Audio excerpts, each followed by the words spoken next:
Good evening. The news summary for this Tuesday, 12th September. The Ministry of Health, the Office of the Attorney General, and certain private pharmacists are working on a proposed law to regulate the quality, safety, and efficacy of medical products and related substances and the operation of pharmacies and other connected and incidental matters. The meeting was held last month with the medical officers and owners of private pharmacies to discuss the draft. Media was not invited as the draft is still being discussed with stakeholders. However, affected parties voiced out their concerns with some provisions of the proposed draft. The main point of contention are that only a registered pharmacist will be eligible to own a private pharmacy business. The pharmacist will not be eligible to own a property share in more than two pharmacies. To note, the draft is still being discussed, hence the possibility that there will be amendments before it is presented to the National Assembly. Mayors of towns in the Western Indian Ocean are discussing three main points during the annual meeting. The points discussed concern the circular economy, waste treatment, and the blue economy. Collaborations and discussions with the aim of having the best possible situations for each locality in the Western Indian Ocean continue today during the annual meeting of the Associations of Towns and Communities of the Indian Ocean. This time the meeting takes place in Seychelles, where representatives of the towns of Mauritius, Mayotte, Réunion, Madagascar and the Seychelles met.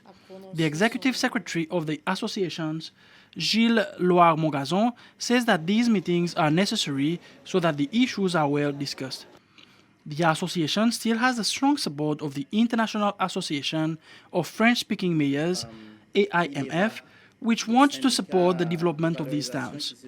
The AIMF project manager, Hayati Hassani, notes that there will be plenty of interesting points to be raised during the meeting. There shall also be the election of the association's committee during this meeting. SCA has today mobilized airport staff who gathered in numbers to participate in this year's Walk for Foreign Object Debris, also known as the FOD Walk. Over hundreds of them from various organizations, including Air Seychelles, Zilair, Skychef, Transec, and the Air Force, amongst others, in vests and gloves, inspected the ramp, the northern parking area for objects that could compromise the safety of the airport. This is a regular task, but today's activity was held to coincide with the African Airport Safety Week's celebration, which started yesterday.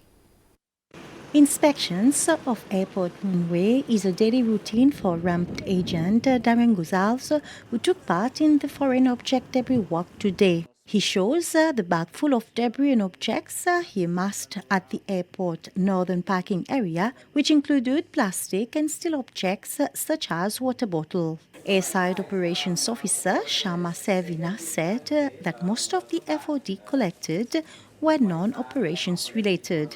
What that usually means is that the stakeholders, whenever they're handling the aircraft, conducting maintenance, all of the activities are usually conducted with safety in mind. Thus, the inspections that are being conducted on a daily basis, it's resulted in less operations-related FOD on the apron, and that's very satisfying. But one may wonder, how did some of the debris reach this highly secured area where access is restricted? Definitely the current weather conditions, it's not helping. You can imagine when you're handling an aircraft, especially in regards to cargo operations, heavy winds does not exactly contribute to like a safe environment. Additionally, the northern parking area is located further north, and we also have a bin house in the vicinity of the area. So what I'm guessing happens is whenever there's the waste management system and they're actually clearing all of the waste from the bin house to remove it from the airside, maybe that specific activity, we need to look into it a little deeper and ensure that the contractors are also aware of the activities on the airside and how that plays a role that whatever they're doing, how that can generate FOD and how that also sort of like affects the SI. SCA Chief Executive Gary Albert accompanied the participants through the walk. At the end, he addressed them, saying that such activity helps airport users, including staff, to better appreciate work being done to uphold the safety of the airport. The FOD walk held today is part of SCA activity to mark the African Airport Safety Week. The Minister for Youth, Sport and the Family, Marie-Céline Diallo, says she maintains a positive reaction on Seychelles' performance in the 11th Indian Ocean Island Games. Minister Diallo was responding to a private notice question by the leader of the opposition, Sébastien Pillet, during the National Assembly this morning, the first session for the third semester.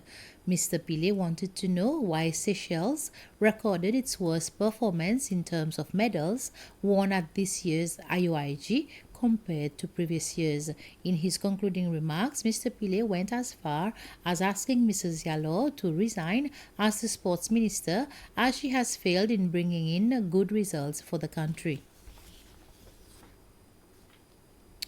2 new ambassadors have presented their credentials to President Weva Ramkalawan this morning at State House.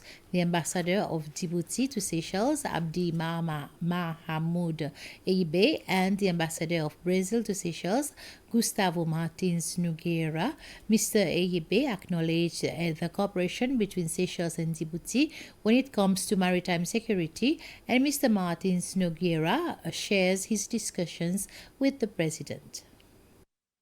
We took the opportunity to discuss a range of issues of common interest between Seychelles and Brazil.